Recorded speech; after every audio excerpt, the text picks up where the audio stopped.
60% of Australians worry about debt and 30% live paycheck to paycheck. That's according to the annual WeMoney Financial Wellness Survey, which also found many Aussies are anxious about their financial future. Dan Jovevski is the CEO of WeMoney and he joins me now live. Dan, thank you so much for joining us this afternoon. Firstly, take us through the survey itself. How many people took part? Well, great to be with you, Danica. The survey surveyed people between 18 to 75 years old, and we surveyed 1,046 people across a various range of income types, home ownership types, to get their thoughts and feelings about money, their finances, how they think about money now in 2021 and also into the future.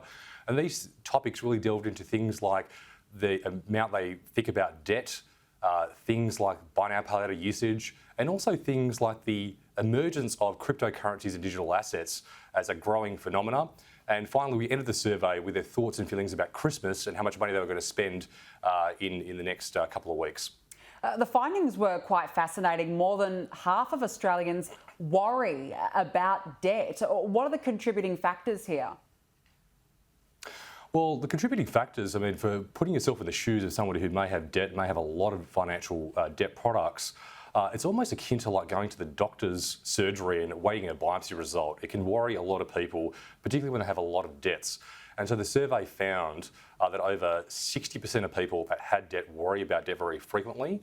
And those that did have debt worry about debt, or 50% of them worry about debt at least once a week. So it's pretty alarming that it is taking a toll on people's emotional states when it comes to managing things like credit cards, buy now later products, and increasingly very high mortgages in this very heated mortgage market.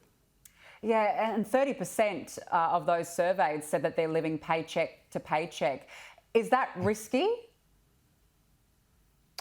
Yes, and we were quite surprised by this, and it does vary. So depending on where you sit on the income scale, if you're an individual earning between $20,000 to $40,000, 60% of those people living paycheck to paycheck, and then as you increase your income, the worry is still there, but it does dissipate. But what we also found, Danica, which we thought was quite surprising, is that people that earn between $150,000 to $200,000, about 25% of them were still living paycheck to paycheck. So it just goes to show that living precariously, it doesn't matter where you are on that financial spectrum, people are feeling it more this year, probably due to the rise of COVID, uncertainty, employment conditions and the like. Yeah, absolutely. Look, the pandemic's obviously changed a lot of things financially for people. Do you think that it's also changed people's attitudes towards money and towards spending? Look, absolutely. I think one of the sort of interesting sort of themes that we've also got out of the survey is that people now are kind of reconsidering their lives amidst sort of COVID. They call it the great sort of resignation. They're considering the type of life that they want to live and how money can be a part of that. And a lot of people were thinking about leaving their current place of employment to go and explore something new. And a lot of the times of people that were going down that pathway to go change employment, money was a contributing factor that holding them back. They felt almost sort of trapped in their current situations about not leaving their current place of employment to go elsewhere. So that was a big sort of theme that came out of the survey. And yeah, it's a really sort of fascinating time for a lot of people as now we're hopefully coming out of sort of COVID, looking to 2022 about what the future holds. Well, as we move on into the new year, what are the main concerns of Australians as we head into 2022? Well, the thing that's really surprising, you would have thought that the term inflation would have been just for economists, but a third of the respondents in this survey saw that inflation was an increasing concern. But the overwhelming concern for a lot of people is the cost of living. So everyday general groceries, utility items, the staples that we buy sort of day to day, that is worrying people the most. There clearly is a consumer today that sort of really understands that we might see this onset of inflation that's occurring certainly in the US and maybe here in Australia as well. You did mention it before, but the survey did take into account stocks and cryptocurrency, which I thought was quite interesting. What were the key findings?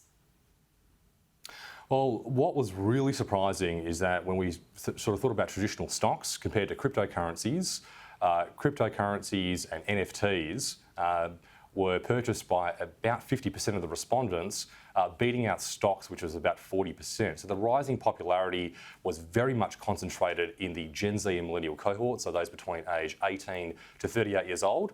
having participated in either buying a cryptocurrency and also NFTs, which are increasingly becoming popular, particularly amongst the younger people. And we also asked them about an emerging theme called DeFi or decentralized finance in terms of understanding their awareness. And we see the term DeFi now has an awareness level of 1 out of the 4 respondents, which was really interesting. And when you drill down even further about who understands what DeFi is and what it's about, overwhelmingly, it is Gen Zs and millennials, with about 80% of those respondents having an awareness of that term, and baby boomers surprisingly coming in at about 2.8%. So it clearly is a younger generation and cohort that is really embracing the advent and move to cryptocurrencies. Yeah, I guess there's so much information about it right on your iPhone or your Android now, so unsurprising there. Just finally, have you got any advice for Australians when it comes to their finances? Well, for 2022, starting fresh new beginnings and thinking about your life and all the goals that you want to achieve, the best thing that people can do is to start writing down their financial goals and what they want to achieve for the year ahead.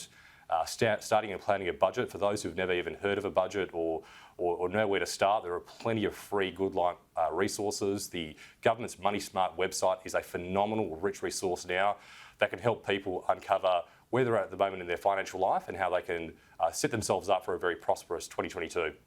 Some terrific advice there, Dan Jovevski. Thank you so much for joining us this afternoon. Thanks, Annika. Great to be with you.